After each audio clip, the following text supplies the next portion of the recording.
Greg here, Bone Tactical. I am here at a currently undisclosed location, and we're going to talk about illegal border crossings and crossing borders with contraband. This direction, directly this way, is one country, and this direction, very close right here, is another way. You're looking at a border. There's nothing here. There's some cows, there's some people sporadically displaced out here, but there's no real kind of regulation or anything. Every day, thousands, if not tens of thousands of people in the world illegally cross borders. It's really a hot topic right now in the US, and a lot of people are talking about, build a wall and all this different kind of stuff, but people don't realize the depth of border crossings and really how easy it is to cross borders. Now, in my experience, I've crossed a lot of borders, and a lot of times it's not necessarily illegal, but it's a gray area.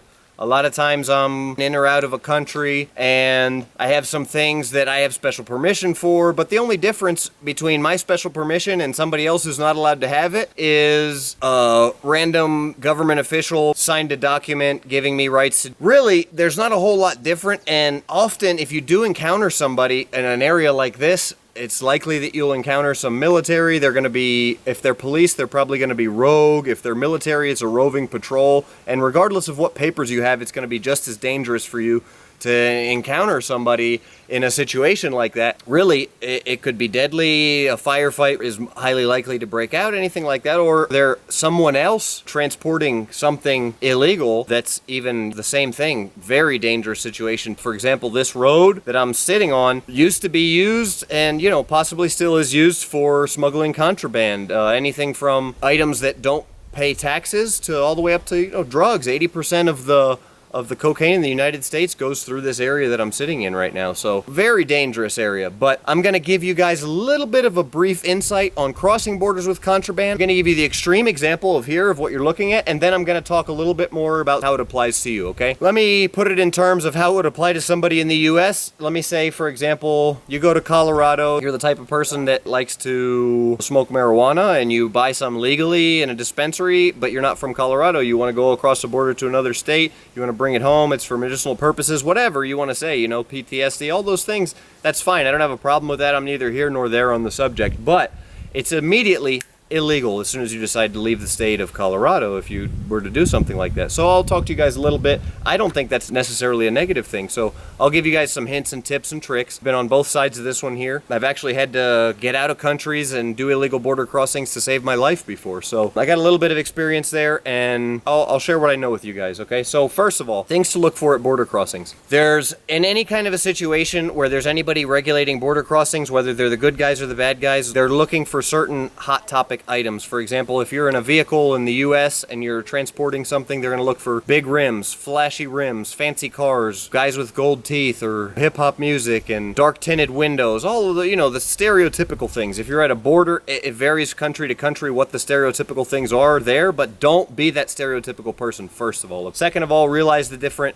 items that they're going to use. They'll use scanners, and they'll actually scan through the material of your vehicle, so bear that in mind if you're going to have a hiding spot. When they use dogs are probably the number one thing that people use across the world. Dogs smell like we see. A dog can smell, for example, if you cook a soup, a dog can smell individual items in that soup. He doesn't just smell the soup. A dog can smell your car, and he can smell the exact different rubber compounds of the tires and what's inside the tires, and you're catching my drift. He doesn't just smell the seat and the bad odor on the seat. He smells everything. And if you had somebody smoking weed in your car, it could trigger the dog. Not to mention, a lot of times law enforcement will give false triggered alarms to their dog. If they don't like the way you look, they'll false trigger their dog. That's rule number one, okay? Don't have those warning signs. Don't be that stereotypical guy that looks like he's doing something wrong, because the police can just give his dog a false alert, and his dog will alert on your car, and some command he'll give it, or movement or gesture, and now he has the right to search everything in your vehicle. Let me give you an example.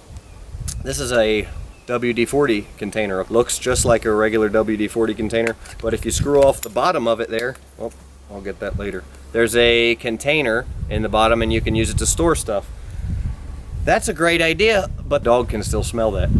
So scent comes off in what we call scent cones. So a scent rises and it disperses out at an angle as it gets up. So if you're gonna hide something, you wanna hide it high. For example, I've got light bars up here, and if you're gonna stick something in the light or in the carpet on the roof of inside the roof of your vehicle, that would be a good place to put something because a dog is less likely to smell that. Also think of consistency and texture of items. If they're using a scanner, they can look through and see this consistency and this temperature and this signature of this item, okay? And then all of a sudden it changes to something else drastically, then that's a dead giveaway. So try and use similar consistencies.